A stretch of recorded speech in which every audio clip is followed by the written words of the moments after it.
ഞാനത് പറഞ്ഞ അക്കുച്ചേട്ടൻ ദേഷ്യപ്പെടരുത്. എന്തിനു ദേഷ്യപ്പെടണം? നീ കാര്യം പറ. നമുക്ക്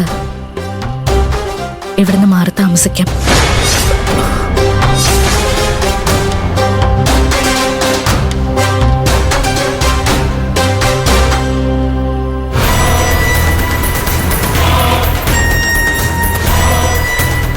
അച്ഛനെയും എല്ലാരും വിട്ട് പോണോന്നാണോ നീ പറയുന്നത്?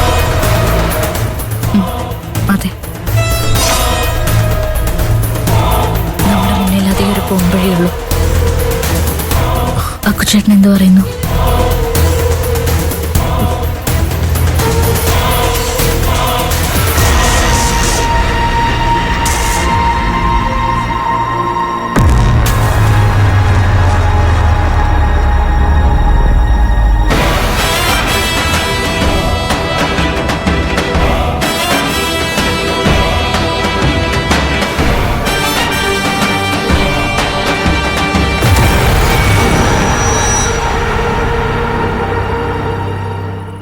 ചേട്ടാ,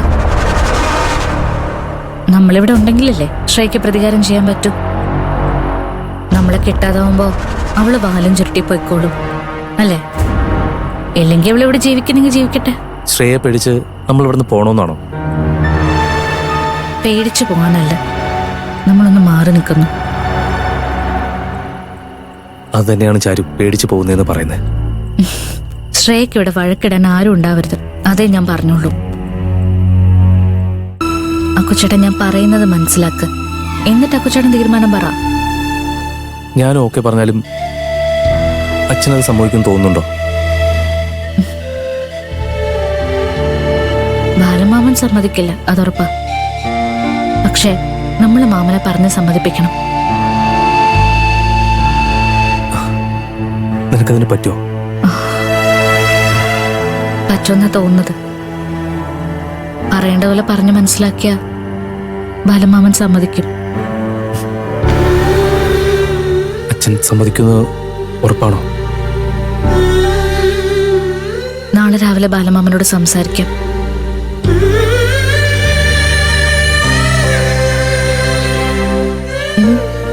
എന്താ ആലോചിക്കുന്നത്? അച്ഛൻ സമ്മതിച്ച നമുക്ക് മാറി താമസിക്കുന്ന കാര്യം ആലോചിക്കാം. ഇപ്പൊ വാ, കിടന്നുറങ്ങാം.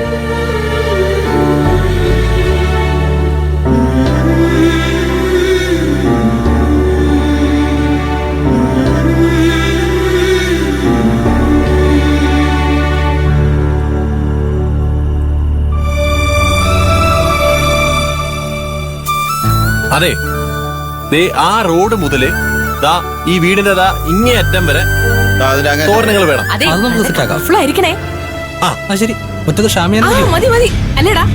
അതെ, ഒരു 500 പേർക്ക് ഇരിക്കാനുള്ള പന്തലായിക്കോട്ടെ. അത് നമുക്ക് കുറയ്ക്കണ്ട.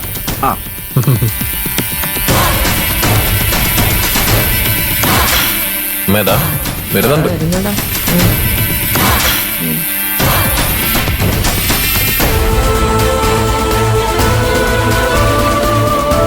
എടാ, അങ്ങനെ തന്നെ മതിയോ?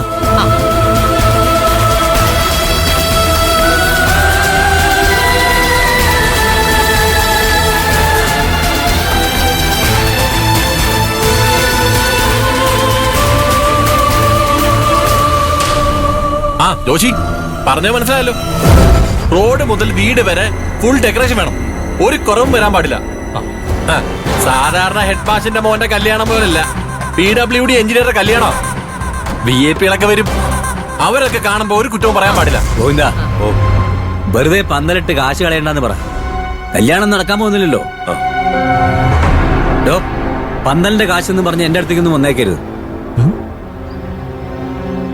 ഇയാളെങ്ങനെ പലതും പറയും.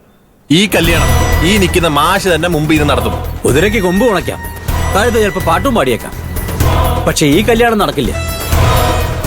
ജോഷി, എന്താ ഇത്?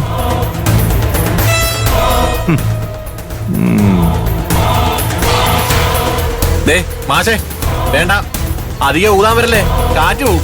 നോക്കടാ, ആരുടെ കാറ്റാ പോവാന്ന്. കല്യാണം നടക്കാതാവുമ്പോ കാറ്റുപോയ ബലൂൺ പോലെ ആവും അമ്മയും മോനും. അച്ഛനാണെന്ന് പറഞ്ഞ് നടക്കുന്നുണ്ടല്ലോ ഒരു മാഷ്. ആര് പറഞ്ഞു നടന്നു? ഞാൻ ആരോടും പറഞ്ഞിട്ടില്ല നീ എന്റെ മോനാന്ന്. അങ്ങനെ പറയണെങ്കിലേ അനുസരണക്കേട് കാണിക്കരുതായിരുന്നു. അനുസരണക്കേട് കാണിച്ചതേ നിങ്ങൾ ഇവനോട് കാണിച്ച വേർതിരിവ് കൊണ്ടാ. നിങ്ങളെ മാത്രമേ ഇവൻ അനുസരിക്കാതെ ഉള്ളൂ. ഇവന്റെ കഴിവും സ്വഭാവം ഒക്കെ മനസ്സിലാക്കിയിട്ട് തന്നെയാ ശ്രേയ ഇവനെ കല്യാണം കഴിക്കാൻ തീരുമാനിച്ചത്. അത് അവളെ എന്നോട് തന്നെ പറഞ്ഞിട്ടുണ്ട് എന്തിനായി കല്യാണം കഴിക്കുന്നെന്ന്. അമ്മയും മോനും ഇനി ഇവിടെ നിന്ന് ചലച്ചാലുണ്ടല്ലോ അവന്റെ സ്വഭാവം മാറും. ബാല വേണ്ട, വെറുതെ ആൾക്കാരും വെച്ച് വഴക്കുണ്ടാക്കണ്ട. ബാ നടക്ക്. ജോഷി സ്റ്റേജ് എവിടാ കെട്ടേണ്ടത് ഞാൻ പറഞ്ഞുതരാം. അവന്റെ ഒരു